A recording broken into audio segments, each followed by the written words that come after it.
Hello welcome. कैसे हैं आप? आई विश कि आप बहुत अच्छे हों, मज़े में हों। तो प्लीज़ एक स्माइल कीजिए ना।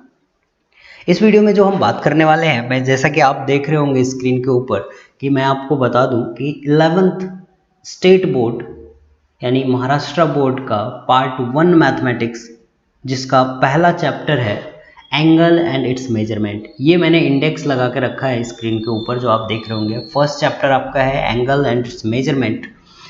ट्रिगोनोमेट्री 1 जो कि आपने बेसिक 10th में पढ़ा है, उसको कंसिडर करते हुए थोड़े से एडवांस टॉपिक की तरफ चलेंगे। Trigonometry 1, trigonometry 2, determinant and matrices, straight line, circle, conic section. तो अभी आपको ये सारे टॉपिक्स नए लग रहे होंगे, ठीक है, पर वन बाय वन हम सारी चीज़ों को कवर करेंगे। तो आज इस वीडियो में एंगल एंड इट्स मेजरमेंट ये टॉपिक स्टार्ट करेंगे, और सिमिलरली जैसे ये कंप्लीट होता है then trigonometry 1, trigonometry 2, one by one सारे टॉपिक कवर करेंगे, ठीक है। तो चलो स्टार्ट करते हैं। थोड़ा सा मैं इंट्रोडक्शन करना चाहूँगा कि ये जो चैप्टर का नाम है, आप हमेशा इस चीज़ पे फोकस किया करें कि कभी भी आपके किसी भी सब्जेक्ट में जो चैप्टर का नाम है, एक्चुअल में उसके पीछे कुछ रीज़न होते हैं, उस रीज़न को आप समझने की कोशिश करें। तो यहाँ पे मैं यहीं से स्टार्ट करना चाहूँगा कि एंगल एंड इट्स मेजरमेंट। क्या समझ आ रहा है आपको इससे? एंगल एंड इट्स मेजरमेंट मतलब अगर मैं एक ओवरव्यू देने की सोचूं आपको, तो आप बोलेंगे कि सर एक एंगल होगा, डिफरेंट काइंड्स ऑफ एंगल, या फिर आप बोलेंगे कि एंगल और इसका मेजरमेंट।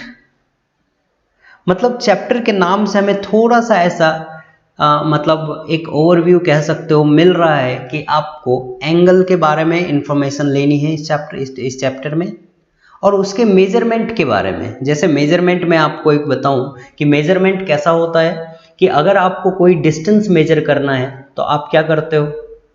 एसआई यूनिट यूज करते हो, है ना, इंटरनेशनल स्टैंडर्ड। तो एसआई यूनिट यूज करते हो। एक दूसरा यूनिट सिस्टम भी होता है सीजीएस, है ना। एक तीसरा यूनिट सिस्टम भी होता है एफपीएस, जो आप साइंस में पढ़ते हो। तो कुछ वैसा ही एंगल को मेजर करने के लिए क्या डिफरेंट डिफरेंट स्टैंडर्ड हैं, क्या एंगल को मेजर करने के भी डिफरेंट तरीके हैं। तो एक तो आप एंगल को जनरली डिग्री में मेजर करते होगे, जो आप सुनते हो हमेशा से, 50 डिग्री, 60 डिग्री, 30 डिग्री। 30 मैग्नीट्यूड है, और वो जो डिग्री है वो क्या है? उसका यूनिट है, मेजरमेंट यूनिट है। तो वैसे ही क्या कुछ और भी है, तो वो हम इस लेसन में देखने वाले हैं, ठीक है। तो स्टार्ट करते हैं एक बेसिक इंट्रोडक्शन से। एंगल के डेफिनेशन से स्टार्ट करेंगे और आपको लेके चलेंगे सारे advance topic one by one. तो सबसे पहले एंगल, जो कि आप बचपन में पढ़ते होगे कि क्या है। तो एंगल का अगर मैं डेफिनेशन बोलूं तो मैं बोलूंगा कि angle is a measure of rotation of a given ray about its initial point। तो आप ध्यान देना इस चीज को कि angle is a measure of rotation. Angle क्या है? एक रोटेशन है, रोटेशन का मेजर है। कैसे? गिवन रे, जैसे रे आपको तो पता है रे क्या होता है, ये भी हमने बचपन में पढ़ा है, सारी बेसिक चीजें हैं फर्स्ट एक्सरसाइज में। रे क्या है? किसी एक पॉइंट से इनिशिएट होता है और ये इनफाइनाइट तक जाता है। कुछ ऐसा डायरेक्शन हम दिखाते थे रे के लिए। अगर आप लाइन की बात करें तो लाइन कुछ ऐसा दिखाते थे हम। लाइन सेगमेंट की बात करेंगे तो लाइन सेगमेंट कैसा? ऐसा दिखाते थे। लाइन सेगमेंट मीन्स किसी भी लाइन का एक टुकड़ा, एक पार्ट आपने कट कर लिया, क्योंकि इसमें एरो नहीं होगा। अगर आप इसी लाइन को यहाँ से कट करोगे, यहाँ से, तो इस बीच वाला पार्ट को एरो तो नहीं होगा। अगर एरो नहीं है तो हमें समझेंगे कि ये लाइन सेगमेंट है, किसी लाइन का टुकड़ा है, किसी लाइन का पार्ट है। लाइन क्या होगा? एंडलेस होता है लाइन, दोनों तरफ हम एरो दिखाते हैं। इट मीन्स कि ये माइनस इन्फिनिटी, ये प्लस इन्फिनिटी, इनफाइनाइट तक जा रहा है, वो एंडलेस है। सिमिलरली रे का मतलब, रे को आप बेहतर एक टॉर्च के एग्जाम्पल से समझ सकते हैं, टॉर्च के एग्जाम्पल से, या फिर लेजर बीम होता है, आप उससे समझ सकते हो कि अगर आपने क्या किया, जैसी टॉर्च ऑन किया तो ये आपका टॉर्च है यहाँ पे, है ना, यहाँ पे आपका लाइट सोर्स है, तो लाइट इनिशिएट कहाँ से होगी, इसी पॉइंट से, और ये आगे तक जाएगी। तो रे में क्या होता है, एक पॉइंट होता है इनिशिएट होने का। अगर आप अपने घर में देखें, ट्यूबलाइट की रेज को देखें, साइंस में जो आप पढ़ते हो, कैंडल की रेज को देखें, सन की रेज को देखें, तो कहीं ना कहीं एक सोर्स से इनिशिएट हो रहा है और चल रहा है एंडलेस। तो इसलिए हम एक पॉइंट फिक्स दिखाते हैं और दूसरा एरो दिखाते हैं। फिक्स पॉइंट का मतलब है कि ये कहीं से तो ओरिजिनेट हो रहा है। तो अगर किसी रे का angle is measure of rotation of given रे अबाउट इट्स इनिशियल पॉइंट, मैंने क्या किया, एक रे ले लिया, यहाँ पे रे ले लिया मैंने, और इसका नाम दे दिया मैंने ओ ए। मैंने एक रे ले लिया और इसका नाम दे दिया ओ ए। तो ये हमारा कौन सा पॉइंट हो गया, कौन सा साइड हो गया, ये इनिशियल बोल सकते हो आप। स्टार्टिंग में अभी हमने कुछ भी नहीं किया है, तो इसको मैं इनिशियल साइड बोलूं, इनिशियल साइड। अब मैंने क्या किया, इस समझना बेटा ध्यान से, यहीं पे कहानी है थोड़ी सी, बाकी कुछ नहीं, बहुत बेसिक चीजें हैं, आपको आती भी होंगी, मैं भी ये बचपन में पढ़ा होगा अपने 8-9th में। तो हमने क्या किया, ए पॉइंट को पकड़ा और इसको इस तरफ मूव कर दिया ऊपर की तरफ, तो यही इनिशियल पॉइंट अब यहां कहीं आ जाएगा। आप अगर ऊपर की तरफ इसको मूव कर दोगे तो ये यहां कहीं आ जाएगा, बिल्कुल आ जाएगा। तो अब इसका नाम मैं बी पॉइंट दे देता हूं। पहले अब आप अपने हैंड को सोचो ना, जैसे एक आदमी है, एक आदमी है, ये उसका हाथ है ना, उसका हाथ कैसा है, ऐसा है, ये उसके हाथ हैं, मैंने बना दिए उसके हाथ, मान लो ऐसा है ना। अब ये अपनी हैंड को बेंड करेगा ऊपर की तरफ, तो थोड़ी देर के बाद हाथ इसके ऐसे हो जाएंगे। तो इस बीच में जो ये बनता है ना, इसी को एंगल बोलते हैं। ये इनिशियल पोजीशन और फाइनल पोजीशन, या फिर ये कह लो आप कि ये इनिशियल था, ये फाइनल था, ठीक है। तो बेसिक है ये, बहुत आपको समझ आ रहा होगा, आई होप कि समझ आ रहा होगा, ठीक है। तो ए ओ ए क्या है, इनिशियल, इसको हमने मूव कर दिया, इसी रे को पकड़ा मैंने, और ये देखो ना एरो में दिखा रहा हूं कि यहां से ऊपर की तरफ मूव करा दिया। तो जैसे आप मूव कराओगे तो ये बीच में जो बनता है ना, इसी को हम बोलते हैं एंगल। तो अब ये वाला साइड क्या हो गया, इसको बोलते हैं टर्मिनल साइड। क्या बोलते हैं, टर्मिनल साइड। इनिशियल साइड जहां पे पहले था, टर्मिनल साइड जहां पे वो बाद में था। या फिर कई बार लोग इसको एक चीज और भी बोलते हैं, तो आप ये भी ध्यान देना जरा सा, कि इनिशियल आर्म भी बोलते हैं। तो ये कंफ्यूज मत होना कि साइड क्यों बोल रहे हो, आर्म क्यों बोल रहे हो, ऐसा। सो इनिशियल आर्म जहां पे ओरिजिनल पोजीशन था, हमने उसको मूव करा दिया, तो टर्मिनल आर्म। तो सेकंड जो ओबी होगा वो हमारा क्या हो गया, टर्मिनल आर्म। अब एक बात बताओ बेटा, कि आपके घर में चिमटा है क्या, चिमटा रोटी बनाने वाला, रोटी बनाने वाला चिमटा, वो कैसा होता है, इस टाइप का होता है ना, बिल्कुल ये देखो ऐसा ही होता है। तो ये भी तो देखो, अगर मैंने इसको ऊपर से प्रेस करके एक दूसरे के ऊपर ओवरलैप करा दिया तो इनिशियल आर्म, फिर यहां से छोड़ दिया तो टर्मिनल आर्म। इन दोनों के बीच में जो ये गैप है ना, इसी गैप को हम एंगल बोलते हैं। इन दोनों के बीच में जो गैप है, इसी को एंगल बोलते हैं। तो अब आपने बचपन से अभी तक जो 10th 9th में बनाया, आपको बोलेगा कोई कि आप बेटा 30 डिग्री का एंगल बनाओ, आप बोलोगे ये लो सर 30 डिग्री का एंगल। आपको बोलेगा 90 का एंगल बनाओ, आप बोलोगे ये लो 90 का एंगल, है ना। क्या आप कभी किसी ने बोला कि 30 बनाओ तो आप ऐसा क्यों नहीं बनाते हो नीचे की तरफ 30 डिग्री?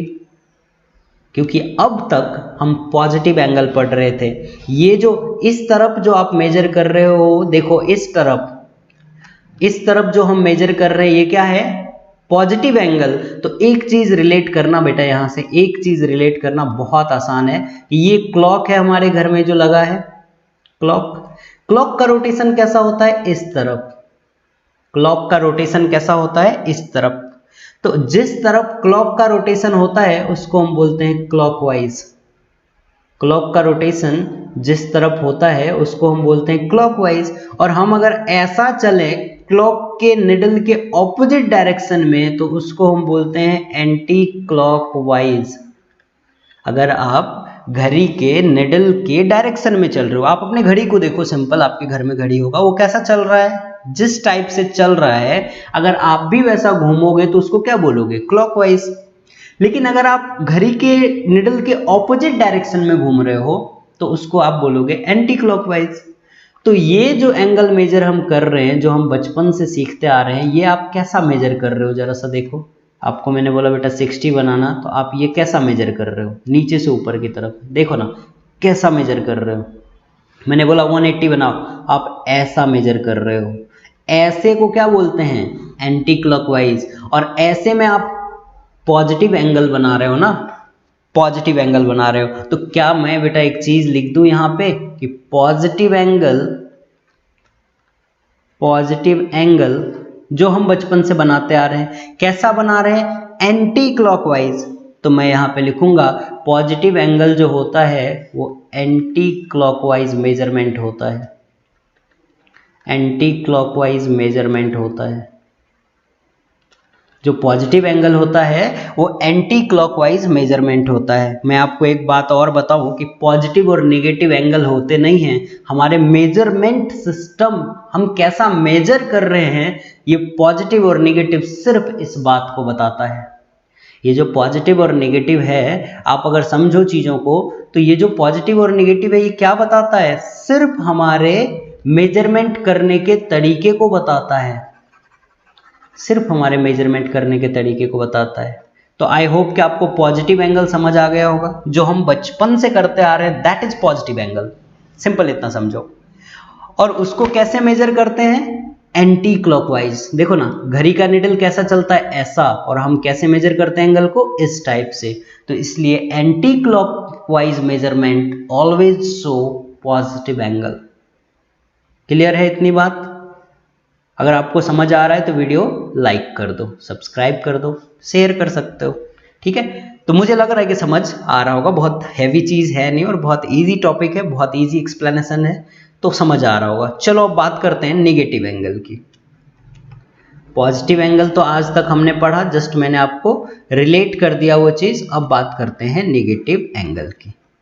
तो ये जो नेगेटिव एंगल है ना बेटा, क्या है नेगेटिव एंगल, जस्ट मेजर करने का एक दूसरा तरीका है जिसमें हम क्लॉकवाइज मेजर करते हैं।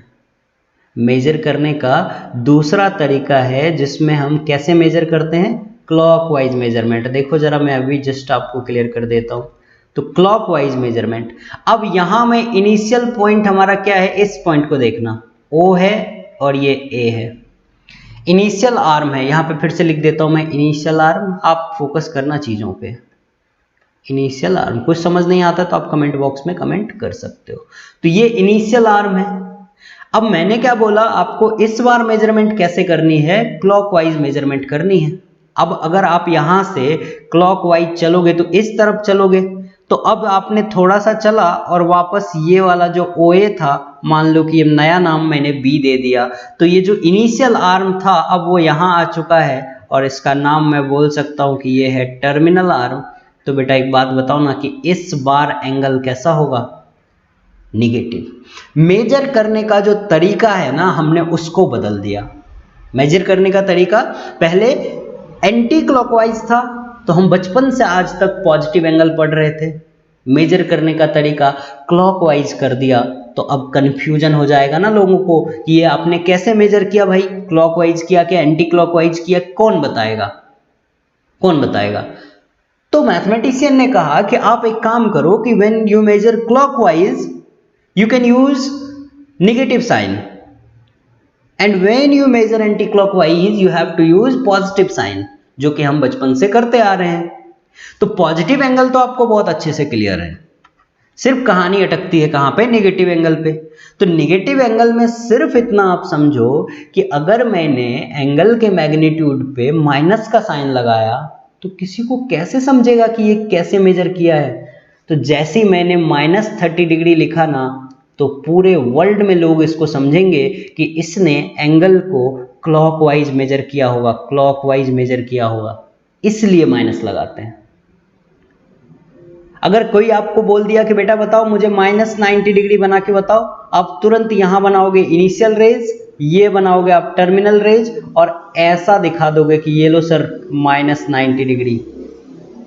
आया समझ में? कोई बोला आपको +90 बनाओ, आप बोलोगे सर ये लो इनिशियल रेज, और ये एंटी क्लॉकवाइज बना दोगे आप और बोलोगे कि दैट इज 90 डिग्री पॉजिटिव। क्योंकि ये पॉजिटिव एंगल है तो आप मेजरमेंट ले रहे हो एंटी क्लॉकवाइज, क्योंकि ये नेगेटिव एंगल है तो आप मेजरमेंट ले रहे हो एंटी क्लॉकवाइज। ये एक स्टैंडर्ड बना दिया मैथमेटिशियन ने कि आपके मेजरमेंट करने के तरीके को नोटेशन से कैसे रिप्रेजेंट करेंगे। आई होप कि आपको पॉजिटिव एंगल, निगेटिव एंगल बहुत ही ज्यादा क्लियर होगा। पॉजिटिव एंगल, निगेटिव एंगल आपको बहुत ज्यादा क्लियर होगा। ठीक है, चलें आगे। चलो नेक्स्ट देखते हैं। अब मान लो कि मेरा ये इनिशियल पॉइंट है, अब मेरा ये इनिशियल पॉइंट है। अब तो आप कंफर्म हो ना कि इनिशियल आर्म, इनिशियल साइड एक ही है। तो अब ये मेरा अगर इनिशियल आर्म है और मैं चला ही नहीं बिल्कुल, मैं मतलब कहो कि यहां भी नहीं गया, यहां भी कहीं गया नहीं, यही है। अगर मैं बोलूं कि if initial arm equal to terminal arm, अगर हमारा इनिशियल आर्म और टर्मिनल आर्म एक ही है, एक ही है, जो हमारा इनिशियल आर्म है वही हमारा टर्मिनल आर्म भी है, वही हमारा टर्मिनल आर्म भी है, तो कैसे बनाएंगे? मान लो इसी के ऊपर हमारा ये बी भी पॉइंट आ गया। अब लो, इनिशियल आर्म हमारा ओ ए था, टर्मिनल आर्म हमारा ओ बी हो गया, दोनों इक्वल हो गए। तो अब अगर ऐसा हो जाएगा कि इनिशियल आर्म और टर्मिनल आर्म सेम हो जाएगा, मतलब रोटेशन हुआ ही नहीं, नो रोटेशन, मतलब इनिशियल आर्म का रोटेशन तो हुआ ही नहीं। अब अगर रोटेशन हुआ ही नहीं तो ऐसे एंगल को क्या बोलेंगे बेटा? Zero angle. क्या बोलेंगे? Zero angle. When no rotation and when if initial arm is equal to terminal arm, या फिर ये कह सकते हो आप इसकी जगह पे आप ये भी कह सकते हो कि इनिशियल आर्म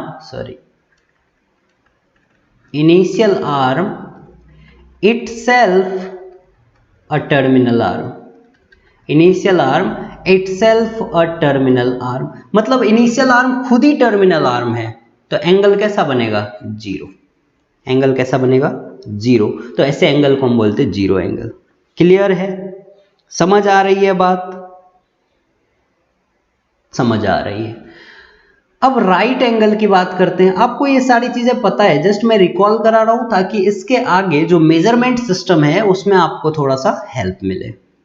राइट एंगल क्या है? इनिशियल आर्म आपका यहां है ओ ए, इसको आपने एंटी क्लॉकवाइज रोटेट करा रहा। देखना बेटा ध्यान से, एंटी क्लॉकवाइज, घड़ी के निडल के डायरेक्शन में नहीं, ऑपोजिट डायरेक्शन में। और यहां पे ये एंगल अगर ऐसा मैंने बनाया तो दैट इज 90 डिग्री अगर मैंने बना दिया तो ये क्या हो जाएगा? Right angle. ये तो आपको पता है, राइट एंगल। अब इसी को मैंने क्या किया, थोड़ा और मूव कराया ऐसा, जैसे इनिशियल आर्म यहां था, ओ ए था, अब इसको उठा के मैंने यहां बिल्कुल पीछे की तरफ इतना बना दिया ओ बी। तो कितना एंगल क्रिएट किया मैंने? इतना। तो इसको हम बोलते हैं, वन रोटेशन क्रिएट किया तो इसको हम बोलते हैं स्ट्रेट एंगल। स्ट्रेट एंगल जो कि किसके बराबर होता है? 180 डिग्री के बराबर। मतलब ऑपोजिट डायरेक्शन में जस्ट डाल दिया मैंने, ओ ए इस तरफ था, ओ बी को जस्ट ऑपोजिट डायरेक्शन में बना दिया, मतलब इतना रोटेट किया मैंने ओ ए को कि वो जस्ट बिल्कुल सेम लाइन में आ गया, ऑपोजिट एंगल में, ऑपोजिट साइड में। तो देखो ओ ए का एरो इधर है, ओ बी का एरो इस तरफ है, बिल्कुल ऑपोजिट हो गए, तो इनके बीच में एंगल बनेगा कितने का? 180 डिग्री का, जो कि आपका प्रोटेक्टर भी ऐसा ही दिखता है 180 डिग्री का। क्लियर? आप समझ पा रहे होगे? क्लियर? आप समझ पा रहे हैं? अब कोई बच्चा बोलता है कि एक काम करो सर, आप जो ये 180 तक घुमा रहे हो ना, ये जो आप 180 तक इसको रोटेट करा रहे हो, इसको और रोटेट करा के यहाँ पे ले आके दे दो। तो मैं बोलूंगा कि बेटा एक बात बताओ, यहाँ पे OA है, मैंने इस OA को रोटेट कराया कराया कराया, वापस उसी पोजीशन पे ला दिया। मैं एक बार कलर चेंज करता हूं, थोड़ा सा आपको दिखेगा। वापस मैंने उसी पोजीशन पे ला दिया, इसको घुमा के एक रोटेशन कंप्लीट करा दिया। तो क्या हो जाएगा ये, अगर एक रोटेशन मैंने कंप्लीट करा दिया तो ये हो जाएगा 360 डिग्री। 360 degree, 360 degree. एक सर्कल कंप्लीट हो रहा है ना बेटा, एक सर्कल कंप्लीट हो रहा है। और यू नो सर्कल कितने डिग्री के होते हैं? 360 डिग्री के। 360 डिग्री के। क्लियर है? आ रहा है आपको समझ में? लाइक सब्सक्राइब कर दीजिए अगर आपको समझ में आ रहा है तो।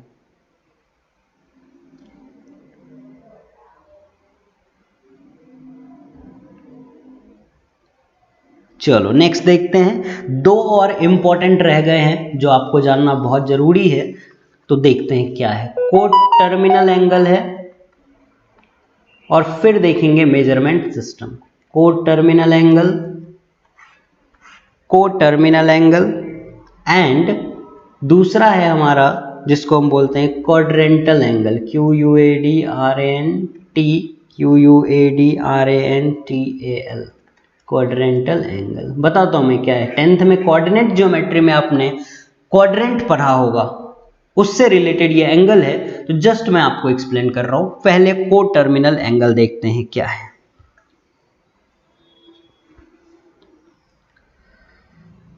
को टर्मिनल एंगल क्या है?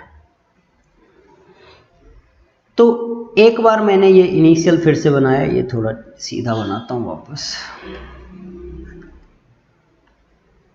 अब मैंने क्या किया, एक इनिशियल पॉइंट लिया OA, ठीक है। थोड़ी देर के बाद मैंने रोटेट करा दिया इसको यहां तक, ये बन गया अब हमारा OB। अब ये मान लो कि ये एंगल जो है ये हमारा 40 डिग्री है ना, ये 40 है। अब मैं कलर चेंज कर रहा हूं, एक सेकेंड जस्ट। अब मैं क्या कर रहा हूं, OE को रोटेट करा रहा हूं, करके करके करके घूम करके यहां से वापस इसी पॉइंट पे आ गया। तो आप एक चीज देखो, यहां से यहां तक मैंने कितना ट्रेवल किया? 360।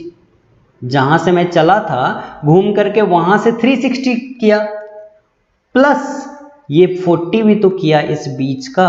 ये जो 40 है इस बीच में ये इतना, ये भी तो ट्रेवल किया। तो 360 प्लस 40 तो कितना हो गया? 400।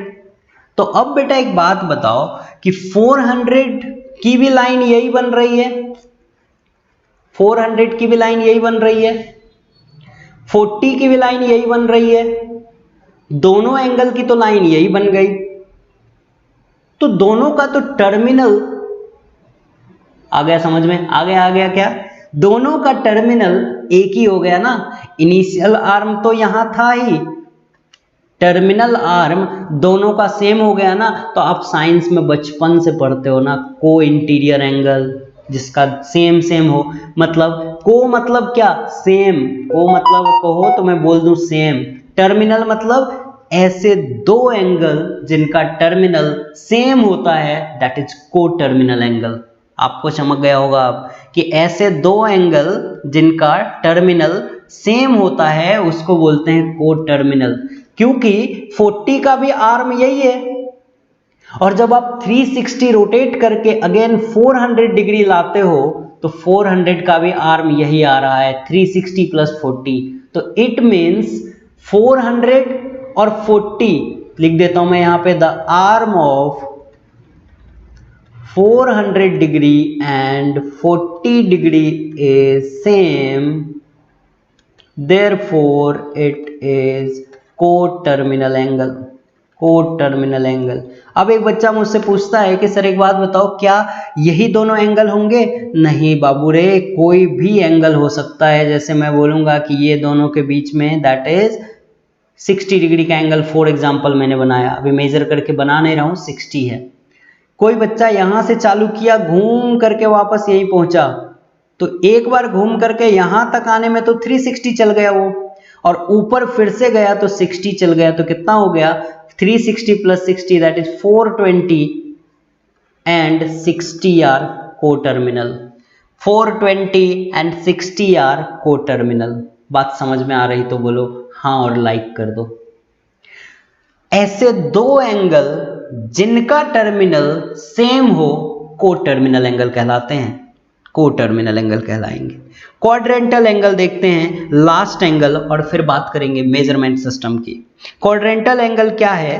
अ डायरेक्टेड एंगल, लिख देता हूं मैं, a directed angle, a directed angle in standard position, a directed angle in standard position whose terminal side, whose terminal rays कह लो, rays lies along x-axis and x-axis or y-axis is called quadrantal angle। आपको ये चीज समझ नहीं आया होगा, मुझे पता है आपको ये समझ नहीं आया होगा, अब भी जस्ट एक सेकंड में एक्सप्लेन करता हूं। आप जब कोऑर्डिनेट ज्योमेट्री में एक्सिस बनाते थे तो दो एक्सिस बनता था, इसको हम बोलते थे एक्स एक्सिस हॉरिजॉन्टल वाले को, और ये वर्टिकल वाले को बोलते थे वाई एक्सिस। क्लियर है ये बात? वर्टिकल वाले को वाई एक्सिस। तो अब बस आप कुछ समझो कि समझ गए आप, ये ओरिजिनल पोजीशन पे रहने दो, जैसा ये एक्स वाई एक्सिस है ये ओरिजिनल पोजीशन पे रहने दो। तो यहां पे देखो ना बहुत सारे एंगल बन रहे हैं, एक तो ये एंगल बन रहा है, इसको मूव नहीं कराना है आपको, एज इट इज कितने एंगल बन रहे हैं, तो एक एंगल ऐसा भी बन रहा है, एक एंगल पूरा घूम के भी बन रहा है, तो ये सारे एंगल क्या कहलाएंगे? क्वाड्रेंटल एंगल कहलाएंगे। ये सारे एंगल क्या कहलाएंगे? क्वाड्रेंटल एंगल कहलाएंगे। आपको समझ में आ रहा है क्या मैं क्या बोल रहा हूं? चलो एरो बना देता हूं वापस से एक एक करके, तो आपको समझ आएगा, फिर एंगल के नाम भी लिख देंगे। क्लियर है? ठीक है, तो सबसे पहले मैं बनाता हूं ये वाला एंगल, ये वाला एंगल। नाम अगर आप दोगे तो दे दो इसको X dash, Y dash, Y और ये 0। तो इस एंगल को कैसे लिखेंगे? X dash O Y dash, X dash O Y dash, ये भी एक क्वाड्रेंटल एंगल होगा। एंगल का नोटेशन आप ऐसा यूज किया करो, angle A O B like something. उसके बाद मैंने क्या किया, यहां से यहां तक बना दिया, ये भी एक क्वाड्रेंटल एंगल होगा। फिर उसके बाद मैंने क्या किया, एक इस तरफ से बना दिया, ये भी एक क्वाड्रेंटल एंगल होगा। फिर मैंने एक यहां से यहां बना दिया, ये भी एक क्वाड्रेंटल एंगल होगा। मतलब क्वाड्रेंट से जो एंगल बन रहा है कुछ ऐसा समझ सकते हो आप, दैट इज क्वाड्रेंटल एंगल।